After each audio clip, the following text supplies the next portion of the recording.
근데 왜 저는 이 내용을 이제야 알게 된 걸까요? 안녕하세요, 도영 선생입니다. 이번에는 전편에서 예고해 드렸던 대로 장자연 씨의 죽음과 직접적인 관련이 있는 내용들에 대해서 한번 말씀을 드리고자 합니다. 참고로 지금 제가 전편하고 사실은 같은 옷이에요. 네, 같은 옷인데 일부러 다른 날에 찍은 것처럼 한번 연출을 한번 해봤는데 사실 별 의미가 없는 것 같아서 그냥 밝히고 시작하겠습니다.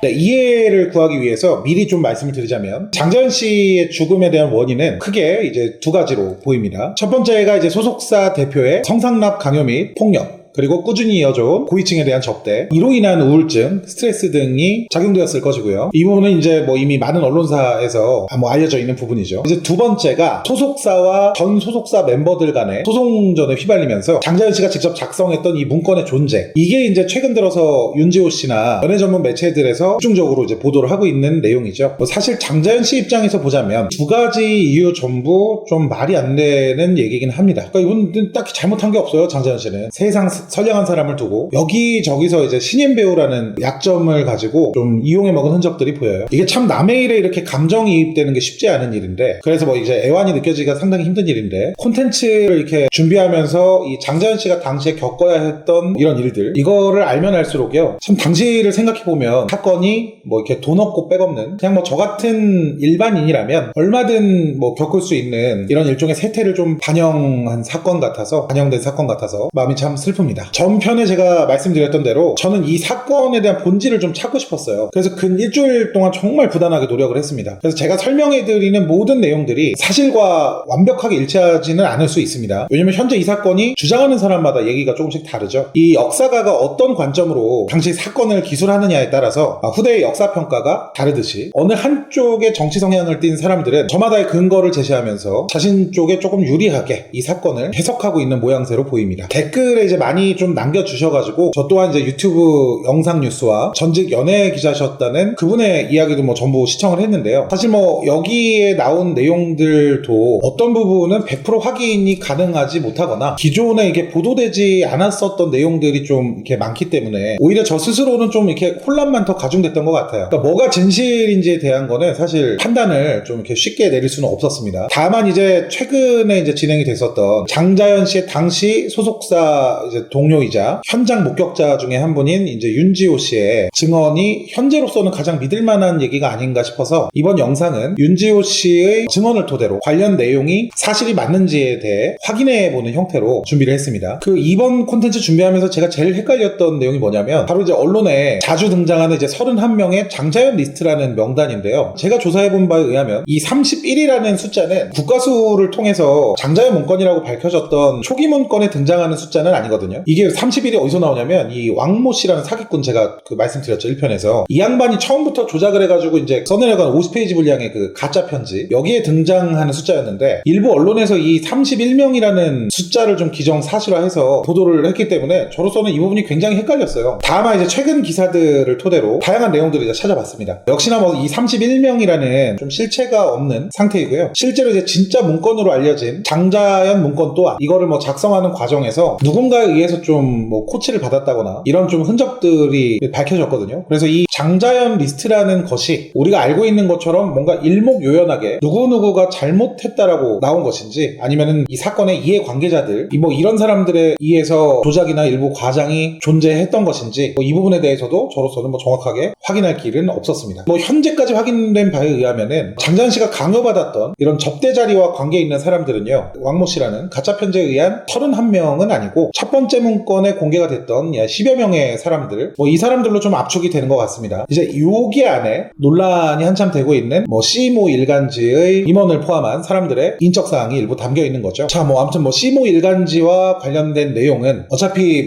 다음 영상에서 따로 다룰 생각이니까요. 이번 편에서는 장자연 씨의 죽음과 관련된 내용에 대해서 좀 더 자세하게 이어나가 보도록 하겠습니다. 지금으로부터 이제 11년 정도 됐죠. 2008년에 김 씨가 운영하는 이 A사에서 당시 매니저였던 유 씨가 독립해서 H 엔터테인먼트라는 회사를 설립합니다. 그러면서 이제 A사에서 배우 생활을 했던 송 씨하고 배우 이 씨가 이 H사로 옮겨갑니다. 그것 때문에 이제 A사의 대표와 소송전이 시작이 되는 거죠. 근데 이 부분부터 조금 뭐 이상한 느낌이 들어요. 회사를 차린 유 씨가 배우 이 씨의 매니저였던 것으로 알려져 있거든요. 근데 매니저였던 사람이 회사를 차렸고요. 먼저 나가서. 이 회사가 근데 뭐 대단히 비전이 있거나 뭐 당시 그런 상황도 아니었을 텐데 얼마 전까지 자기 매니저였던 사람이니까요. 거기다가 이게 좀 신생 엔터테인먼트인데 인지도가 그렇게 높은 배우 두 명이 바로 그렇게 회사를 갈아탈 수 있을까? 처음에 저는 이게 김 씨의 횡포가 너무 좀 심각해서 그런 걸로 생각을 했어요. 근데 상황을 계속 보다 보니까 좀 의아한 부분이 있습니다. 그러니까 뭐 옮긴다 하더라도 이 두 배우가 엔터를 옮긴다 하더라도 이 대한민국의 수많은 그런 유수한 기획사들을 놔두고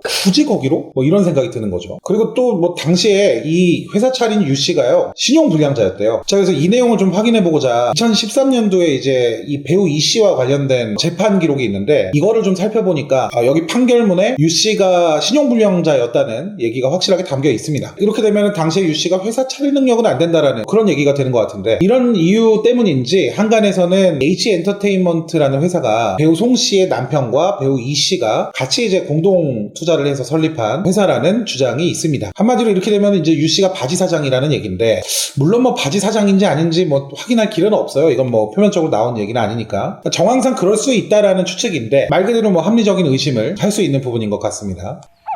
유 씨가 바지 사장인지 아닌지가 왜 중요하냐면 아까 이제 김 씨하고 유 씨 그리고 이제 소속 배우들 간의 소송전이 벌어졌다고 말씀드렸잖아요. 만약에 이제 유 씨가 회사를 직접 차리고 순수한 의미로서 이 배우들이 회사를 옮긴 것이 아니라고 한다면 배우에 뭐 투자를 했건 뭐 어쨌건 간에 무언가가 이제 배우에 존재한다는 얘기인데 만약에 일각의 주장대로 이 회사가 송 씨의 남편과 배우 이 씨와 공동 투자로 설립이 된 회사라고 한다면 유 씨 뒤에 이들이 존재했고 유 씨가 회사를 독립을 하게 된 이유 이들의 의사에 따른 것이다 라고 충분히 추측이 가능하기 때문이죠. 관련된 정황은 충분히 있습니다. 지금까지 밝혀진 바에 의하면요 배우 이 씨는 당시 소속사 대표 김 씨한테 굉장히 큰 약점을 하나 잡혔다고 해요. 이게 뭐냐면 당시 이제 배우 이 씨가 17살 연하남인 호스트바에서 일하는 정모 씨하고 바람을 피웠다는 건데요. 이 사람이 호스트바 직원이라는 얘기도 있고 미국 유학생이라는 얘기도 있는데 일단 뭐 이후에 재판 진술의 기준으로는 호스트바라는 얘기가 나오기 때문에 일단은 뭐 호스트바로 지칭을 하겠습니다. 이 사실도 어떻게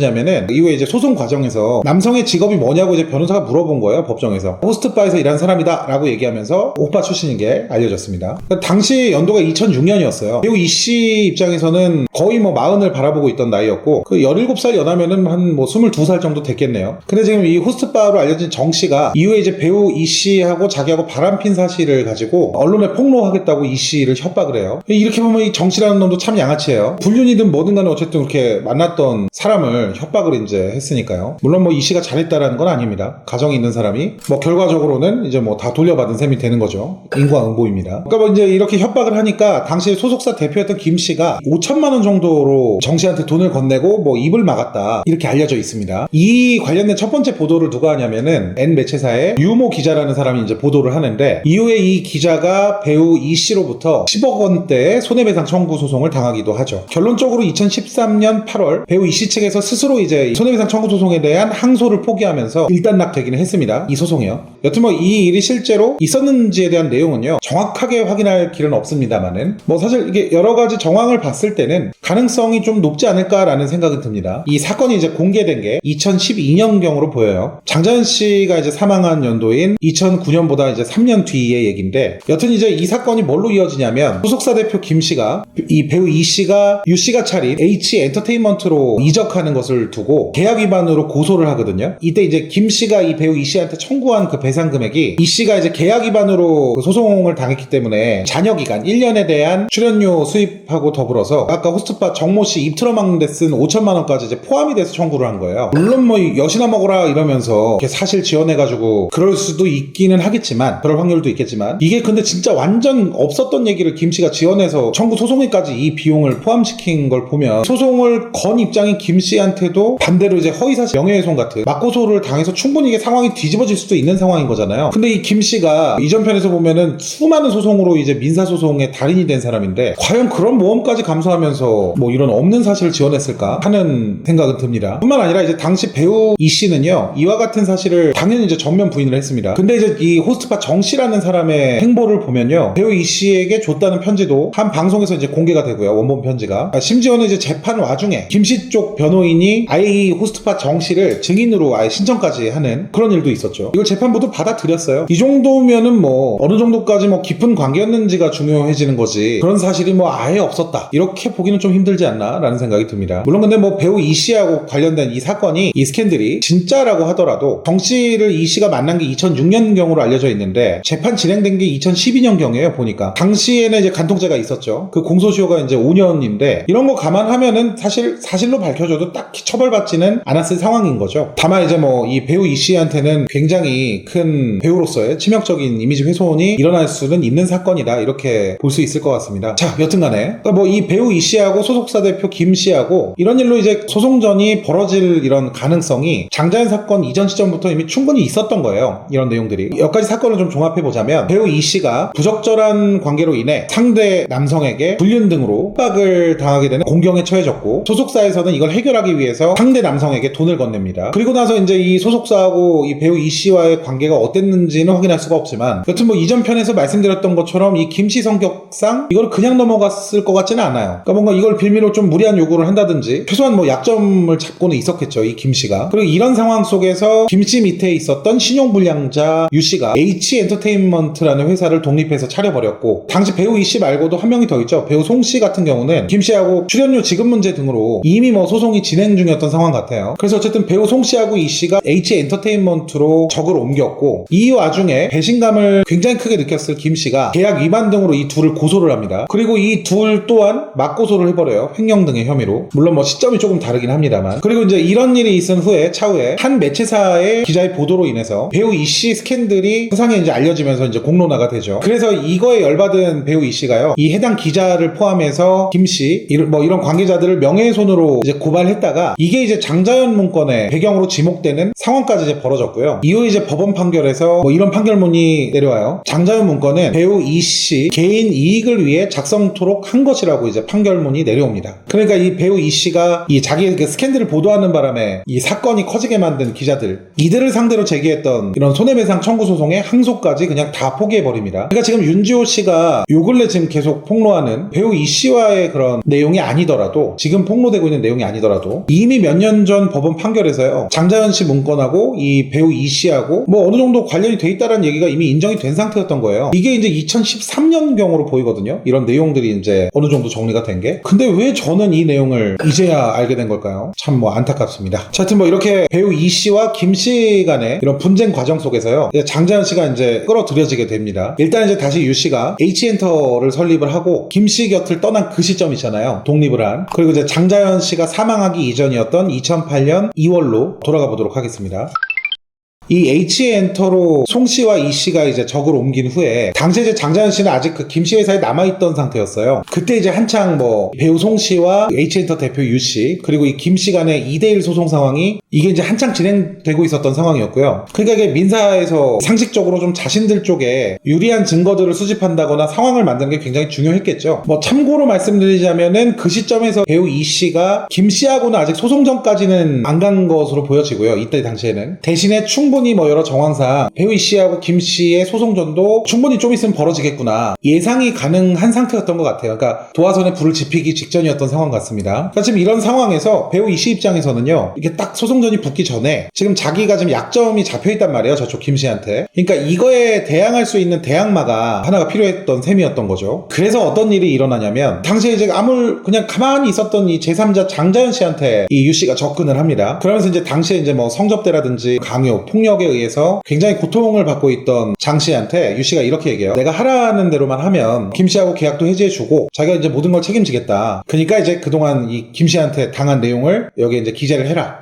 이렇게 얘기를 하죠. 그래서 이제 이후에 장자연 씨가 2009년 2월 28일로 알려져 있는데 2월의 마지막 날 유 씨가 설립했다고 알려진 그 H회사 사무실에서 유 씨의 도움을 받아서, 그리고 이제 배우 이 씨하고 송 씨도 이제 미리 좀 작성을 해놨나봐요. 이런 일종의 폭로문을. 이거를 참고해서 이제 장자연 문서, 우리가 알고 있는 장자연 문건을 작성하게 되는 거죠. 제가 그래서 1편에서 이 장자연 씨 문건이 유서가 아니라는 결론을 제 스스로는 내렸다라고 말씀드렸잖아요. 그러니까 그 이유가 바로 이 부분이에요. 결정적인 증거가 이 장자연 문건이 작성된 형태를 보면 충분히 알 수가 있습니다. 유서는 말 그대로 유언을 서면으로 기록하는 거잖아요. 그러니까 이거 계약서가 아니죠. 근데 이 장자연 문건의 원본을 보면요, 이 문건마다 간인을 합니다. 이렇게 종이 접어서 도장 찍고 뭐 이런 거요. 그리고 거기 본인 주민번호를 쓰고 거기 지장까지 찍습니다. 근데 어떤 사람이 유서에다가 일일이 그렇게 간인을 하고 주민번호 쓰고 지장까지 찍어가면서 자살을 생각을 할까요? 그리고 뭐 주변인들의 뭐 진술서 내용을 보더라도 이게 유서가 아닌 정황은 꽤 많이 드러나요. 장자연 씨가 생전에 친하게 지냈던 언니가 한 분 계세요. 이 언니가 경찰에 이제 진술 조서를 적습니다. 근데 여기 안에 내용이 뭐라고 적혀있냐면, 장자연 씨가 문건 작성하고 나서 언니하고 대화를 나눈 내용을 이 사람이 기억을 해서 적은 내용이 거기에 이제 담겨져 있어요. 진술 조서에. 이 내용에 의하면은 장자연 씨가 이제 말해준 건데, 유 씨가 할 얘기가 있다면서 장 씨 본인을 자신의 사무실로 불러냈고, 이후에 이제 거기서 유 씨가 뭐라고 하냐면, 그 전 소속사 김 씨한테 이걸 이제 형사소송 준비를 하고 있다. 너도 뭐 저기 당한 거 많지 않냐? 그러니까 그런 내용을 적어주면은 우리가 이제 신원 보장도 해주고 계약도 그쪽하고 이제 해지가 잘 될 것이다. 이렇게 얘기를 이 언니한테 장자연 씨가 직접 했다 그래요. 물론 뭐 이게 진술조서기 때문에, 그러니까 뭐 쉽게 말해서 이 언니라는 사람이 일방적으로 그냥 진술을 한 내용이기 때문에 어디까지가 확실하게 팩트인지는 이 부분에 대해서는 밝혀지지 않았습니다만은, 다만 이제 지금까지 제가 쭉 말씀드렸던 정황상 보자면 퍼즐 조각 맞추듯 이게 내용이 이어지죠. 그래서 충분히 합리적인 의심은 해볼 수 있는 내용이라고 생각을 합니다. 근데 이 대화의 내용을 보더라도 장자연 씨가 생전에 얼마나 좀 착한 사람이었는지 그런 부분이 좀 느껴져요. 실제로 이 진술 조서에 보면은 이 언니라는 사람이 그 얘기를 듣고 이제 장 씨를 나무라는 장면이 나옵니다. 근데 그 상황에서도 장 씨가 뭐가 어떻게 됐든 그 소속사 대표 김 씨가 일종 망가져 버리면 자동적으로 이제 뭐 계약이 풀리는 게 아니겠냐면서 다소 좀 순진할 수 있는 모습을 보이죠. 알려진 바에 의하면 당시 이제 유 씨 사무실에서 장자연 씨가 적었다라는 문건이 포용지 4장에서 6장이다. 뭐 이 정도의 글을 썼다라고 하는데, 근데 이거는 솔직히 정확하게 모르겠어요. 왜냐면은 이게 또 저기 매체사마다 얘기가 또 달라서, 어떤 매체사는 뭐 추후에 계속 밝혀져서 뭐 10몇 장까지 갔다라는 얘기도 있고, 그러니까 누가 저기 원래 6장인데 그 위에 쓰지 않는 이상은 이게 나오기가 힘들잖아요. 그래서 이게 정확하게 장수는 제가 잘 모르겠습니다만은, 여튼 이 문건을 가지고 유서라고 언론에 밝힌 사람이 바로 유 씨죠. 장씨 장례식 이후에요. 그러니까 이 정도면은 왜 이 장자연 문건이 추후에 유서로 둔갑되었는지 어느 정도 좀 이해가 되시겠죠. 이게 저도 굉장히 충격적인 사실이었는데, 이 문건에는 그 장자연 씨 본인에 대한 얘기뿐만이 아니라 배우 이 씨나 배우 송 씨에 대한 피해 사실도 적혀 있었다고 해요. 자기 유서에 남의 피해까지 적는 사람이 어디 있을까요? 이런 것들도 조금 뭐 이상한 부분인 거죠. 근데 여기서 이제 주목해야 되는 게, 이 유 씨라는 사람의 행보가 좀 이상하잖아요. 지금 누가 봐도 이게 배우 이 씨의 꼭두각시인데 뭐 그런 느낌인데, 이 사람이 실제로 이 문건을 장 씨가 작성을 할 때 옆에서 코치를 했다, 이런 의혹까지 또 발생이 돼요. 좀 전에 말씀드렸던 친한 언니였다라는 분이 있잖아요. 이분이 이제 참고인 조사에서 진술서에서 이제 밝힌 내용인데, 장 씨, 그러니까 장자연 씨가 작성한 문건에 보면은 성접대라는 단어가 들어가 있대요. 근데 성접대라는 거는 성을 이용해서 접대를 했다라는 뜻이기 때문에 일종의 뭔가 성관계를 맺었다라는 뜻하고 좀 이어지는데, 장자연 씨가 이 언니라는 사람한테 생전에요, 잠자리 같은 것까지는 안 했다, 부모님 걸고 얘기할 수 있다, 뭐 이런 식으로 자신한테 그렇게 얘기를 한 적이 있다는 거예요. 그러니까 본인 스스로도 그렇게 얘기하는 사람이 그 문건에다가 성접대라는 표현을 썼다? 그러니까 이게 누가 옆에서 이렇게 불러준 걸 적지 않는 이상은, 하다못해 이제 뭐 코치를 해준 게 아니라면 이 장자연 씨가 본인이 직접 그렇게 쓸 리가 없다라는 얘기가 되는 거죠. 뿐만 아니라 이제 유족들의 관련된 진술도 좀 이어집니다. 예를 들어서 이 장자연 씨의 오빠가 진술한 내용을 보자면은, 장자연 씨가 생전에 경찰서를 한 번도 안 가봤대요. 그래서 그렇게 뭐 지장 찍고 막 간이라고 이런 문서 자체를 작성할 수가 없다, 뭐 이런 얘기도 있고, 문건 안에 쓰여진 문장이나 문구 같은 것들이 절대 장자연 씨가 쓰는 형태가 아니다, 뭐 이런 진술 내용도 있습니다. 그리고 뭐 이런 얘기가 또 등장해요. 장 씨 오빠가 진술서에 적은 내용 중에, 유 씨가 언론에다가 이제 장자연 씨의 유서가 있다라고 밝힌 이후에 장자연 씨 오빠가 이 유 씨한테 아니 이게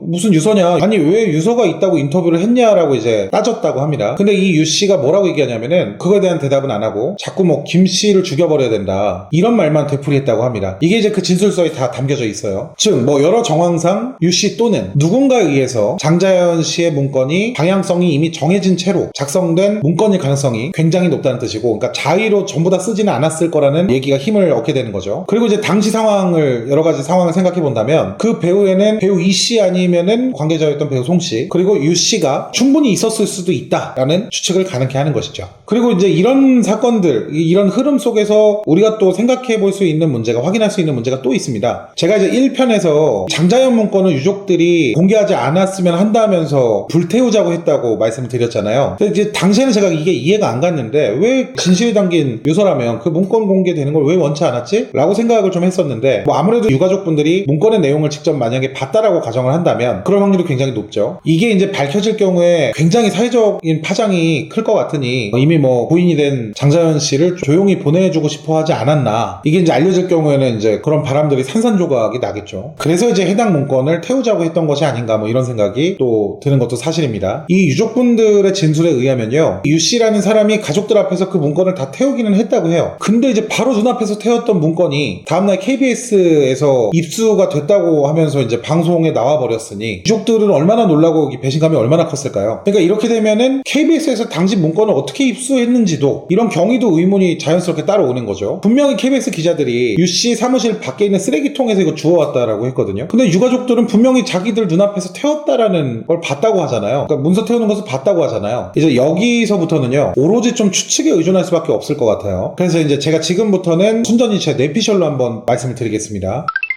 제 생각이니까 뭐 팩트라고 생각하지 말아주시고요. 일단 유족 앞에서 뭔가를 태운 액션은 있었던 것 같아요, 이유 씨가. 그리고 그 문건이 실제로 장자연 씨 문건일 가능성도 높겠죠. 유족들이 그거 못 알아볼 리가 없으니까요. 근데 만약에 그게 불태웠다고 하면은 KBS에서 그거를 좀 가져나오는 게 좀 불가능하죠. 불에 넣으면 아시다시피 종이가 금방 타잖아요. 그래서 한 두 가지 정도의 정황이 있지 않았을까라는 생각이 들더라고요. 하나는 이제 사본을 미리 준비를 해놓고 원본하고 비슷하게 만들어 놓은 다음에 그 불태운 문서가 사실은 이제 미리 준비해 놓은 사본이었거나, 그러니까 뭐 가짜 문서였거나, 또 다른 하나는요, 태우는 척 하면서 뭐 어떻게 얼른 빼돌린 거죠. 가족분들이 이제 불에 넣는 것만 보고 돌아서니까 이거 얼른 빼돌렸을 가능성. 그리고 나서 이제 미리 예정된 시나리오대로 기자들에게 우연을 가장해서 뭐 넘겨주는 방식인 거죠. 그러니까 당시에 유 씨 입장에서 이게 참 딜레마였을 것 같다는 생각이 들어요. 왜냐면 이제 장 씨가, 제가 또 계속 말씀드리겠지만 자살하겠적인 원인이 된 것도 이 장자연 씨 문건인데, 이게 유 씨 입장에서는 본인들의 소송과 관련돼서 이 내용이 세상에 공개되는 것이 더 유리했고, 근데 이게 또 너무 커져버리면은 이게 본인들에 의해서 장자연 씨를 죽음으로까지 몰고 가게 된 원인을 제공한 게 또 되기 때문에 당시에 뭐 약간의 딜레마가 있었을지 않았을까라는 생각도 좀 조심스럽게 해보는데, 근데 제가 이제 뭐 제 1편에서도 이게 상식적으로 만약에 진짜 불태웠어야 되는 문서였으면은 유족분들이 이제 불태워달라고 했으니까, 근데 만약에 그런 문서였다면 이거를 버젓이 그 사무실 밖에 있는 쓰레기통에다가 거의 이거를 모셔놨다? 그래서 제가 이제 이 유 씨 행동이 이해가 안 간다라고 말씀드렸었잖아요. 근데 만약에 이 유 씨하고 이 기자들 간에 무언가가 있었다라고 한다면 그때부터는 이게 좀 퍼즐 조각이 맞춰지는 것 같습니다. 이 문건 입수 배경은요, 뭐 이거는 잠깐 차치하고요, 장 씨의 죽음과 관련된 직접적인 원인에 대해서 말씀드리고 있으니까 이 부분을 조금 더 한번 더 이어나가 보도록 하겠습니다. 이 문건을 이 장 씨가 작성을 한 뒤에 굉장히 좀 후회를 했던 것 같아요. 왜냐면 본인이 이게 지장까지 찍어가면서 써놓은 문서잖아요. 이게 문건이잖아요. 이게 근데 세상에 만약 공개가 돼버리면 여기 뭐 써놓은 내용들이 정말 뭐 메가톤급 폭풍을 이게 몰고 올 수 있잖아요. 충분히. 그래서 실제로 이 문건을 쓰고 나서 주변 지인들한테 이걸 어떻게 해야 되냐라고 이렇게 조언을 구하는 그런 정황들이 또 눈에 띕니다. 그러니까 당연히 이제 주변인들이 그 장 씨를 나무랬던 거죠. 아, 그걸 도대체 왜 적은 거냐. 얼른 그거 취소하고 빨리 문건 돌려받아라. 이렇게 조언을 했다고 해요. 이제 이 얘기를 듣고 이제 장자연 씨가 아차 싶어서 이 유 씨한테 연락해서 그 문건을 돌려달라고 합니다. 그래서 뭐 당연히 거절당했겠죠. 이 내용이 어디서 나오냐면 2009년 3월 7일경에 한마디로 장 씨가 사망 직전에 주고받은 문자 메시지에서 정황이 드러나는데, 유 씨가 이 장자연 씨한테 그날 누구 만나자고 이제 문자를 보낸 기록이 있어요. 이 문자 내용에 따르면요, 유 씨가 3월 9일날 어디 좀 같이 가자고, 누구 좀 만나러 같이 가자고 이제 오후에 스케줄 비워놓으라고 장 씨한테 얘기합니다. 그러면서 이제 9일 오전에 전화를 하라고 얘기를 해요. 문자를 받은 날이 이제 3월 7일로 알려져 있는데, 이날이 원래 장자연 씨가 평소 친하게 지냈던 연예인 김모 씨 부부와 함께 제주도 여행 약속이 잡혀 있었던 날이라고 해요. 근데 이날 유 씨 문자를 끝으로 본인 스스로 목을 매서 죽음을 선택했던 것이죠. 당시에 이제 장자연 씨가 어느 정도 그런 스트레스에 놓여 있었는지는요, 이런 내용이 좀 있어서 한번 찾아왔는데, 2월 28일날 문건을 쓴 이후로 3월 1일부터 3월 4일까지 집 밖으로 거의 안 나갔다고 합니다. 그리고 뭐 우울증 약을 8일분을 약을 받아다가 이거를 막 몰아서 먹기도 하고 대낮에 막 소주 한 병씩 먹기도 했다고 하죠. 그러니까 이게 얼마나 좀 그런 정신적인 스트레스가 심했으면 이게 누가 봐도 좀 극도의 긴장감 속에 놓여있는 걸로 보이잖아요. 그러니까 참 뭐 이런 부분 참 마음이 아픈 대목입니다. 근데 이 부분에서 또 다른 의문이 드는 부분이 있어요. 그럼 유씨가 이 확보하고 있었던 이 돌려주지 않았던 이 장자연씨 문건, 이 문건 도대체 어디다 쓰려고 했던 것일까요? 이것도 이제 알려진 바에 의하면은 배우 이씨가 업계에서 굉장히 큰 영향력을 발휘하는 위치에 있었던 정모 감독한테 도움을 요청했다고 해요. 그러니까 이 정모 감독만이 전 소속사 대표 김씨한테 좀 영향력을 행사할 수 있다라고 이제 배우 이씨가 판단을 한 것 같습니다. 이 내용은 해당 정모 감독이 경찰에 사실 확인서를 작성해주는 과정에서 본인이 직접 다 밝혔어요. 그러니까 뭐 이거 팩트에 가까워 보입니다. 여튼 이 배우 이씨가 정모 감독한테 전화해서 뭐라고 하냐면 장자연씨가 이제 자신을 찾아와서 울면서 부탁을 했다고 해요. 그러니까 이제 김 대표를 좀 야단을 쳐달라. 이 인간 아주 나쁜 놈이니까 손모가지 발모가지 다 부러뜨려서라도 이 업계에서 일하게 만들면 안 된다. 그러니까 우리 영향력 높으신 감독님께서 좀 도와달라. 내가 이제 그 장자연 신인 배우가 쓴 그런 문건 피해 사실도 있는데 이거를 내가 이제 가지고 찾아갈 테니까 좀 도와달라. 이렇게 얘기를 했다고 해요. 근데 뭐 이거 자체 거짓말이죠. 지금 유 씨가 불러다가 장자연 씨가 설득당해서 지금 쓴 문건인데 이 얘기에 따르면 장자연 씨가 자기가 막 속상하고 힘들어서 막 울면서 찾아와가지고 이걸 도와달라고 쓴 것처럼 얘기를 한 거니까요. 그러니까 이 정황만 보더라도 장자연 씨 문건하고 이 사건을 가지고 어떤 식으로 본인들한테 유리하게 가져가려고 했는지가 좀 눈에 보이는 것 같아요. 이제 그리고 나서 이 정모 감독한테 유 씨가 이제 문자가 하나 날라오는데 장자연 씨 문건 들고 장자연 씨랑 직접 같이 갈 테니 만나자 이렇게 연락이 왔다고 해요. 만나달라. 근데 이제 당시 정모 감독이 드라마 촬영이 한창이었대요. 그런 이유로 이제 만나기로 한 날짜가 3월 9일이 된 거라고 합니다. 정모 감독을 만나러 가자라는 문자 메시지를 받은 장 씨가 이후에 이제 스스로 목숨을 끊게 된 것이죠. 이게 좀 다소 헷갈리실 수가 있기 때문에 좀 전에 말씀드렸던 뒷부분에 대해서 정리를 한번 더 해드릴게요.